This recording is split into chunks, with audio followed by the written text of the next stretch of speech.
الحمد لله رب العالمين الصلاة والسلام على خاتم النبيين وعلى آله وصحبه أجمعين أما بعد فأعوذ بالله من الشيطان الرجيم بسم الله الرحمن الرحيم قال الله تعالى في سورة النساء ما أصابك من حسنة فمن الله وما أصابك من سيئة فمن نفسك وأرسلناك للناس رسولا وَكَفَى بِاللَّهِ شَهِيدًا۔ ترجمہ: اے آدم ذات، تجھ کو جو فائدہ پہنچے وہ خدا کی طرف سے ہے، اور جو نقصان پہنچے وہ تیری ہی شامت اعمال کی وجہ سے ہے۔ اور اے محمد صلی اللہ علیہ وآلہ وسلم، ہم نے تم کو لوگوں کی ہدایت کے لیے پیغمبر بنا کر بھیجا ہے، اور اس بات کا خدا ہی گواہ کافی ہے۔ انسان کو یہ بات سمجھ لینی چاہیے کہ جملہ بھلائی اور برائی کا موجد ہر چند اللہ سبحانہ و تعالیٰ ہی ہے، مگر بندے کو چاہیے کہ نیکی اور بھلائی کو حق تعالیٰ کا فضل اور احسان سمجھے، اور سختی اور برائی کو اپنے اعمال کی شامت جانے۔ اس کا الزام پیغمبر محمد صلی اللہ علیہ وآلہ وسلم پر نہ رکھے، جیسا کہ ہم نے پچھلی آیت کے اندر پڑھا اور جیسا کہ منافق اور یہودی کہا کرتے تھے۔ پیغمبر صلی اللہ علیہ وآلہ وسلم ان امور کے لیے نہ موجد ہیں نہ سبب ہیں، بلکہ موجد یعنی ان باتوں کا پیدا کرنے والا تو اللہ سبحانہ و تعالیٰ ہی ہے، اور سبب یا وجہ جو ہے وہ انسان کے اپنے اعمال ہیں۔ گویا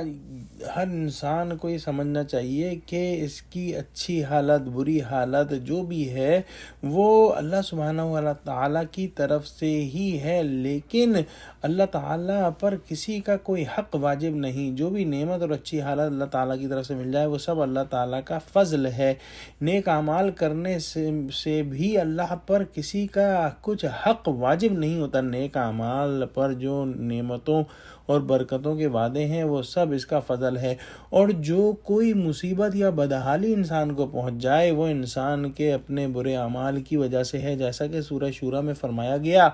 کہ وَمَا أَصَابَكُم مِّن مُّصِيبَةٍ فَبِمَا كَسَبَتْ أَيْدِيكُمْ وَيَعْفُو عَن كَثِيرٍ۔ جو کچھ تم کو دکھ تکلیف پہنچ جائے سو وہ تمہارے اپنے کیے ہوئے اعمال کی وجہ سے ہے، اور اللہ تعالیٰ بہت سے اعمال بد سے درگزر فرما دیتے ہیں۔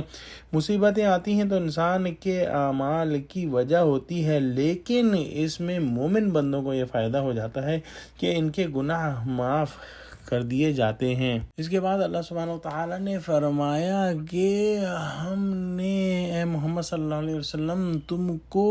تمام انسانوں کے لیے، تمام لوگوں کے لیے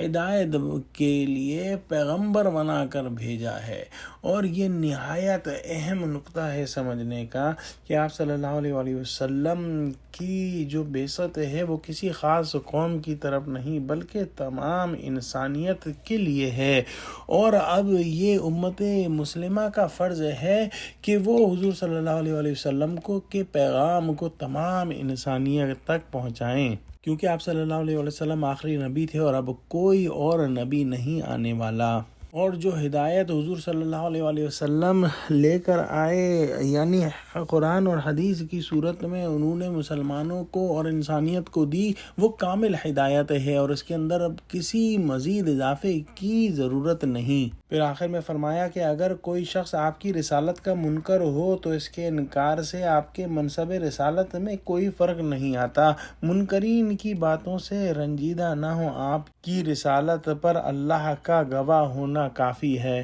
دعا کرتے ہیں کہ اللہ سبحانہ و تعالی ہم کو قرآن کا فہم عطا فرما اور ہم کو پورے کا پورا 100% اسلام میں شامل فرما لے، آمین۔ وآخر دعوانا الحمد للہ رب العالمین۔ السلام علیکم ورحمۃ اللہ وبرکاتہ۔